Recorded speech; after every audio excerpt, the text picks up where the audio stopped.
José, l'emblème de Lisbonne, c'est un bateau, comme à Paris. Vous nous avez copié. Ah non, c'est pas tout à fait la même chose. À Paris, c'est un bateau, à Lisbonne, c'est un bateau et deux corbeaux. Salut à tous et hola a todos. Aujourd'hui c'est jeudi et jeudi c'est la chronique de JC. Jesus Christ. Non, José Cruz.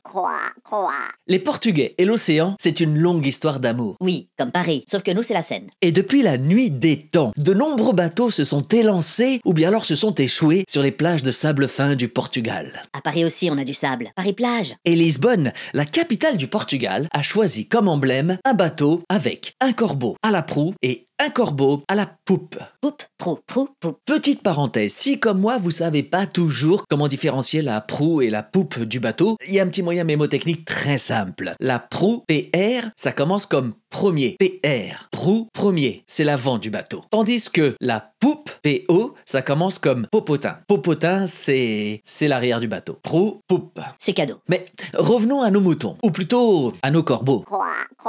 Mais pourquoi un bateau et deux corbeaux? Pour répondre à cette question, il faut grimper jusqu'au Largo das Portas do Sol, dans le quartier de l'Alfama, le plus ancien quartier de Lisbonne. Et il faut aller jusqu'à la statue de São Vicente, Alias Saint-Vincent, qui tient dans sa main gauche un bateau avec deux corbeaux, un à la proue, un à la poupe.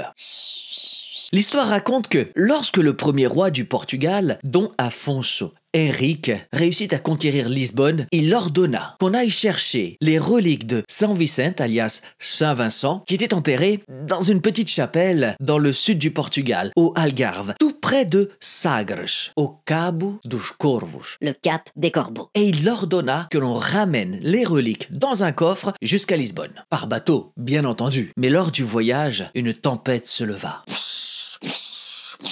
Accrochez-vous les amis, ça tangue, tirez la grande voile, relevez la petite voile, accrochez-vous. Et les marins commençaient à perdre espoir. Ils pensaient que leur dernière heure était venue. Mon Dieu, pourquoi m'as-tu abandonné?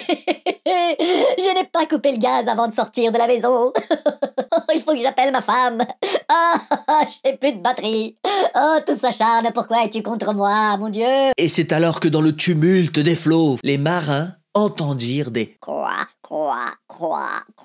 deux corbeaux qui escortaient les reliques de Saint-Vincent depuis leur départ du Cabo dos Corvos. L'un se posa à la poupe, l'autre se posa à la proue, et les deux corbeaux se mirent à battre leurs ailes pour équilibrer le bateau, pour le stabiliser et pour le guider jusqu'à Lisbonne. Et c'est ainsi que Saint-Vincent devient le véritable patron officiel de la ville de Lisbonne. Le Cabo dos Corvos devint le cap Saint-Vincent. Et le bateau et les deux corbeaux protecteurs, l'un à la proue, l'autre à la poupe, devinrent l'emblème officiel de la ville de Lisbonne. Crois en moi.